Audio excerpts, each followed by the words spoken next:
Welcome. Today, my name is Alex, here from Moviebuzzers.com. I'm here with Rabies directors Aharon, Keshales, and Navot, Papushado. And today, we shall be talking about the first Israeli horror film. So, can you tell us a little bit, how did you guys get together? How did this project, unfold? Trying to get money, trying to get actors, things like that. Okay, actually it's a really romantic story. Oh, nice. Yeah, because Aharon was my teacher at the Film Academy at Tel Aviv.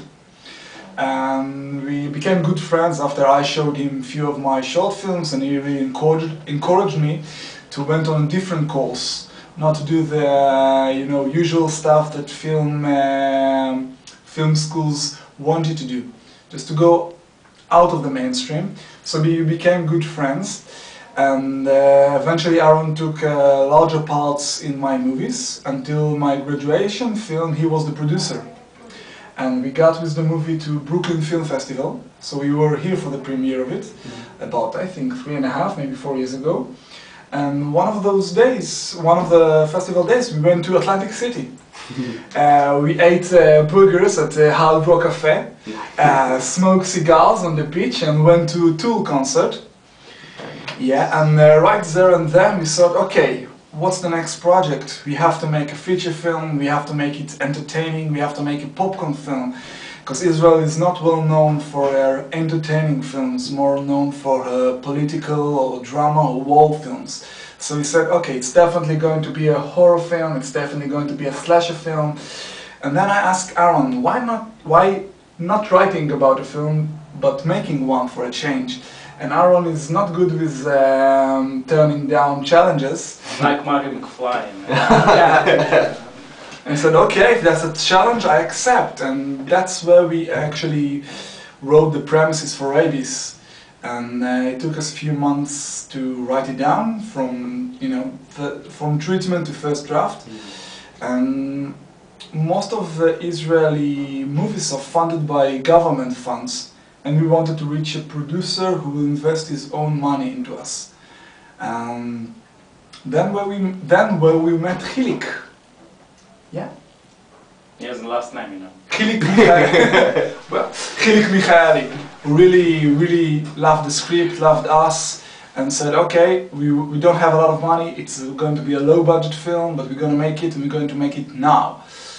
So we got a green light. Cool. And so what was the casting process like? Because it is the first horror film, and I'm sure, I don't know if a lot of actors, wanted to be in the first horror film, so how did that whole process? Actually, we dreamed that we'll have a good cast, because when we wrote the film and we approached our producer, we gave him this presentation with all the actors that will be in the leading roles. So we brought him an A-list for this presentation.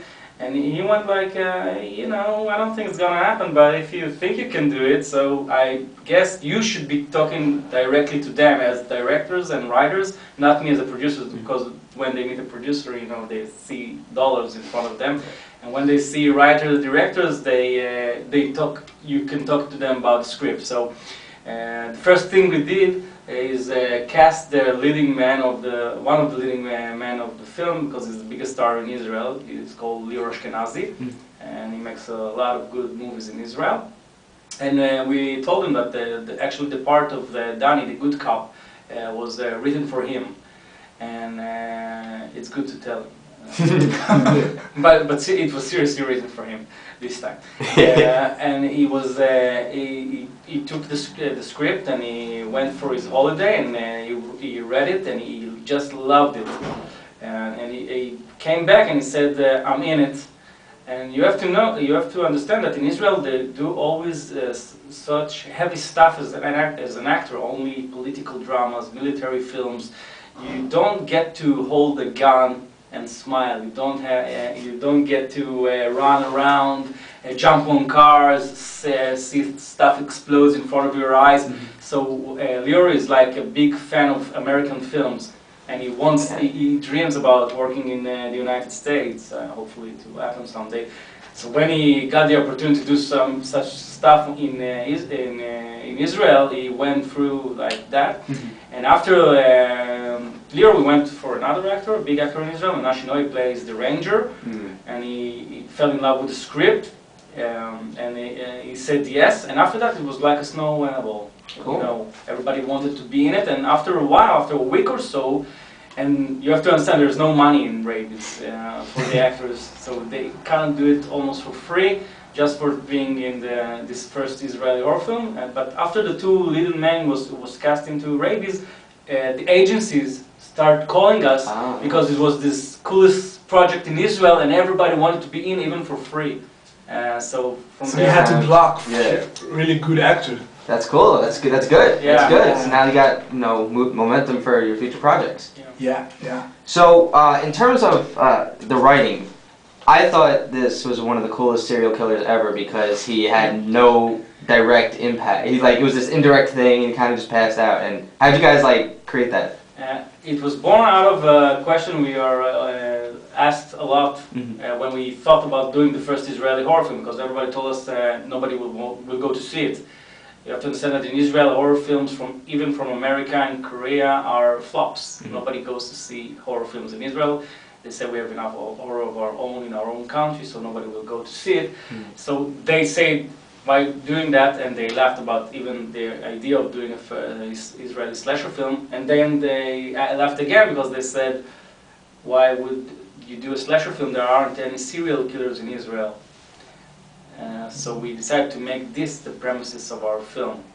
What if our serial killer would be incompetent and would be tranquilized for the entire duration of the film? Yeah, I think it works both on a local level in Israel. It appeals to the Israeli audience. They get it. It's a bit realistic for them because in Israel the audience is a bit cynical. So you have to give them something that is more close to the reality in Israel. But I think it also works on a global level because I've never seen a slasher where the slasher doesn't kill anyone. Exactly. So that was a good gimmick as well. Yeah, that's why we decided to do it. Nice. And you can totally see how it worked on a local level because you guys incorporated the minefield, for example. That's something you wouldn't see in an American movie unless it was some sadistic guy that plants it in his backyard. No, these were old school mines from war over the past decades. Yeah, they used to mark the borders with mines, so you wouldn't think about crossing to the other side. And the borders of Israel always changing through the 60 years. Also since she was born, Israel. So the borders are always changing, and what was once the border now is in the middle of the country. So that's kind of dangerous, and it's too dangerous to pull them out. You don't want to take the risk of someone getting injured, so they just mark them with fences, and hopefully no one will go through them. But you hear a lot about cows exploding, and few months after after we started pre-production, there was an incident in which a kid blew up in a minefield. So it was a curious thing, but because when we approached our producers, one of them is a really realistic film viewer, and she asked us, "Are you sure all this stuff will be believable for the Israeli audiences? Because it's a minefield, a girl blowing up, a cop sexually harassing a girl." And since the day we've written Rabies, everything in the script happened, really? Including the minefield and the girl and the kid blowing up, including the hammer. Including the hammer. Really? Everything. And now they're having us. That's crazy. So every day of pre-production, she came to us. "Oh, you are horrible creatures." Read the papers. It's because of you. You foresaw everything. Oh God. Yeah. Jeez. All right. In terms of, so there was one question I had. I think it was Tali, right? The girl's name was Tali? Yeah, the sister. All right. So her and Ofer, there was this, I got the incest thing from the get-go, and a lot of people didn't. I don't know why, but that's fine. What was with the scene with the fire at the end? Because you had this whole Romeo and Juliet thing almost play out there, and then the smoke kind of came out of nowhere. What was going on with that? Well, of course there is a realistic excuse for the smoke. We see a D blows up in the air and a lot of smoke and fire, and it was a tough choice to take if we wanted to make it really clear where the smoke and where the fire is coming from and to give it a realistic excuse. But then we thought about the death of the brothers, and we said it's more of a symbolic death, because you don't really know if she's dead, if she's not. He's dead, right, for sure. But she, it kind of ends in a question. You see her die, but not as the same way as you see the others. And we said, okay, they have to die in the fire because of their sin, like the clarifying fire. Am I saying it right? To purify the sin. The fire is necessary to their death. And we said, do we really need a realistic excuse for the fire, or it would be more symbolic and more effective if we would just see them burn? Because of what they did, because of their love has no place in the real world. So we thought you feel it much better if there will be no explanation for that. Yeah, because I didn't pick up on it the first time. I ended up sitting through during the premiere, and that was the one thing I was like, oh, okay. I wasn't understanding it at the time. Yeah, but that's one of the good things we thought, because it will raise a question: why, where? Because we didn't want their death to be as explainable as the other death. Okay, so we really wanted to make a question mark on this part of the movie. Got it. And so, speaking of the premiere, what was the audience's reaction like? Here? Yeah. It was great. They laughed, they clapped, they jumped a lot. There was a great Q&A after it. Lots of questions about Israel and all this and the mentality of Israelis. But it was brilliant. We had we're shocked we are 3 days here, and we were shocked because we didn't expect it to go so well abroad, because we did a very Israeli film in our state of mind. We did a very Israeli film because it talks in Hebrew. It has the Israeli mentality, and we thought it's really local for us. But when we got to New York, we read all these wonderful reviews, yours also, for us. And you get everything. Even the mentality of the Israelis, even the political subtext of the film. Every film critic nails it, and we were shocked. So the audiences also, because they're not newspapermen, and everybody asks us these political questions, and they're on the mark. So I don't want to say that the New Yorkers' mentality is close to the Israelis, but perhaps there's a bit of similarities. And well, there's a large Jewish population here. Yeah. And I think that they prepared us for the worst in Israel. They said, okay, this is very local. I'm not sure if any foreign audience will get it as much as you got it, as much as Israeli got it. And we were always, in our heart, believe that yes, it can cross. It can cross abroad, but I think you got it so good that every joke, every word, everything. It's like, I think it's the best. I'm sorry. It's the best proof that genre films can cross between states, between nations, because you have such a strong legacy of horror films, of genre films, that you understand the rules of the genre and you understand when they are being broken. So that's a huge deal when approaching a horror film. Understand it, and well, you invented it, guys. So that was pretty cool. We had a lot of "oh my god" the phrase. Yeah, it's brilliant. Oh my god! Oh my god! In Hebrew, we don't have that. Oh my god. Okay. So it was brilliant. And were there any parts because you sat through the entire film, right, during the premiere? Yeah, of course. Were there any parts that people laughed at that you didn't expect them to laugh at? No, they were right on the money, because and it's strange, because even in Israel, not always they laughed at the right part. But I guess it has to do with the thing that Israel is not keen on horror films.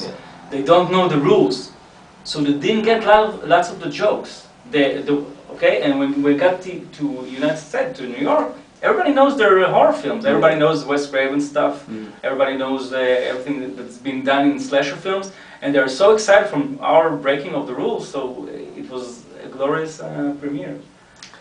And so, speaking of horror and genre films, specifically horror though, what do you think of the current state of horror films? Because there's been a lot of sequels and a lot of reboots. Do you think it's kind of like declining a little bit? Do you think, what are your thoughts on it? I'm a bit. We did the film because we saw what's happening in the world of horror. Everybody stopped caring about characters, about human beings. It's become this a game of just slashing and dicing a human being.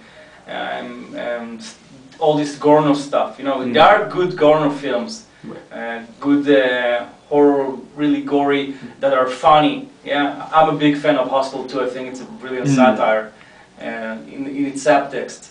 But there are a lot of films that are in there only for the violence. And what we want to do in Rabies is that when you kill somebody, you care. When you approach somebody with a knife, you won't be, oh yeah, chopper, don't chopper. Come on, it's a mistake. So when we see the state of horror films nowadays, there's a problem. I think everybody's trying to do everything so fast and easy made for just satisfaction of blood. But you don't need to go extreme and extremer, and there is no bottom for it. You know, how far can you go? It's not interesting as how smart can you go. You know, what's the next thing? Okay, I've seen everything. Okay, and after that, what? I'm not sure that interests us. In how gore can you get? How porn can you get with your violence? How much body count? What will be the? It's not. These are not the right questions to ask when you're going to a horror film. So that's why I think these days a lot of great movies are being made outside the US. I'm talking about the Swedish film, Let the Right One In. Yeah, great. It's a brilliant film. Great film. The Korean films. Old Boy, Mr. Vengeance. Park Chan-wook is a master. Yeah. So I guess this is why I think that the USA looks out because they need to bring new blood into the system. But there are great. I think that the remake was good also. Let Him In. It was a great remake. It's pretty much the same movie. Yeah. Just different actors. They kept it pretty faithful. Yeah, with few great ideas of its own, like the car crash. Scene to remember.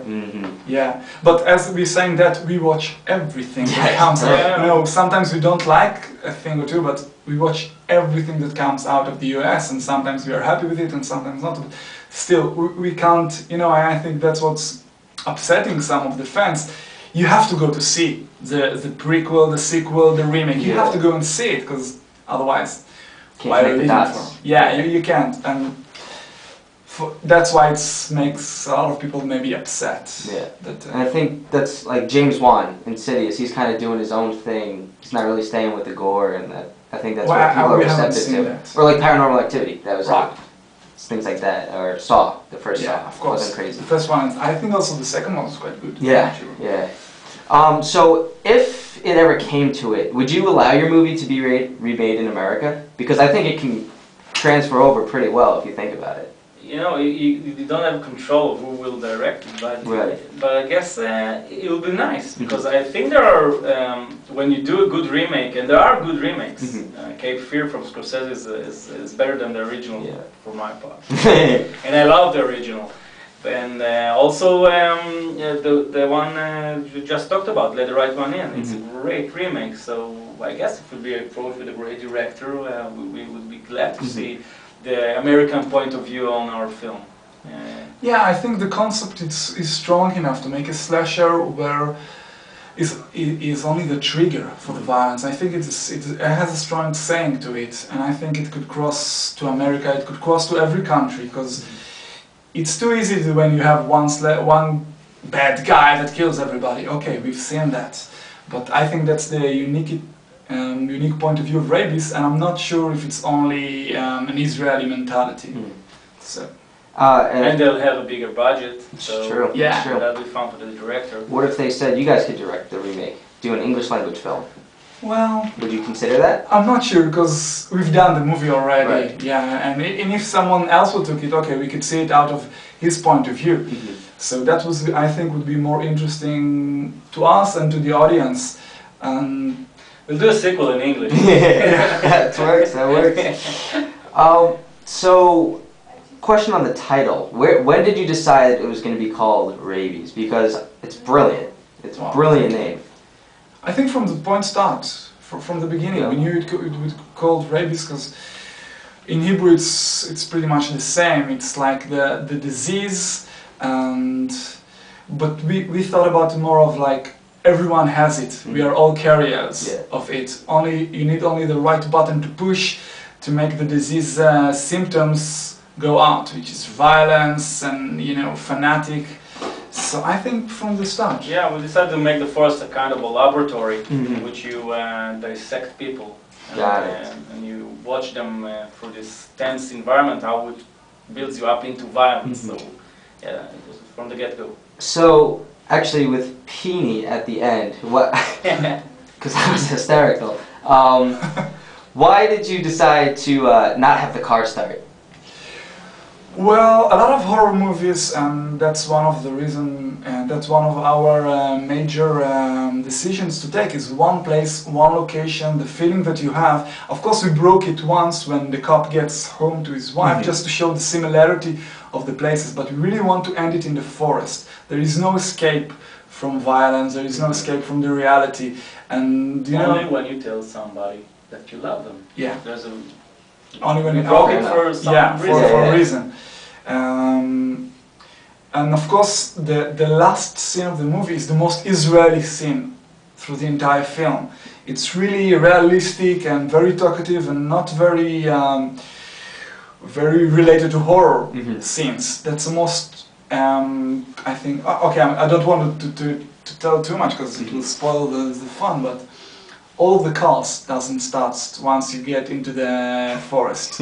That's kind of a decision we took and we stood by it through the entire film, and I think it takes the air out of your lungs when you watch it. I guess the ending, if we have to talk about it, you have this Penny guy who is obviously the last of this. He's the survivor, yeah, and he comes to this car, and you have two possibilities.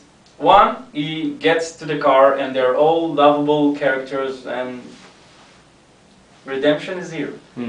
The other one is when you show this family how they treat each other, you see that he's going to the same place as every other character in the movie. They are horrible parenting. It's horrible parenting. They're bad for each other. They're evil. They're more evil than anything in this movie.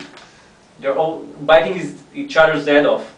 So if we let them go from the forest, we're missing the point. We're missing the point. Right. Because if they were lovable, just, oh, come on, we love each other, we love our kids, then go. Redemption is here. But you're horrible. Right. You need to stay in this forest. That's where the sequel comes in. Yeah. So, kind of just wrap it up. Can you talk about your future projects? I know details you can only spare a couple, but I know it was like a kidnapping, something along the lines of that. Yeah, we're doing a horror thriller, kidnap, twists. That's pretty much it. Does it have a name? No, it doesn't have a name. It has a working title, but it's going to be really violent film. Really violent. We are not aiming for the taste of the censorship anymore. In Israel, we had bad experience with them, so we're going tougher and harder and more extreme, and pretty much giving them the finger. Yeah. Well, not for the sake of violence. So Right. It's not going to be a gore film. We saw a lot of them lately, and we don't like that. Yeah, it's going to have a lot of humor in it. Yeah, free character piece, doing stuff to each other. So more like a Park Chan-wook film. Yeah. We really look towards the Korean films, and actually we were being offered to make a larger budget film, and we said, okay, we still want to play in the low budget because that actually make us more creative. Yeah. and you know, we have the final say. We get more creative. We get to invent our own cinema in the low budget film, and we got a green light for it. So I think it's still. And you don't have to have a happy ending. You can Right. You don't have to do what you want. yeah, you do what you want. All right, great. Well, thank you very much, guys. Thank you Best very of luck much. on Thank you. your film. Thank you. great.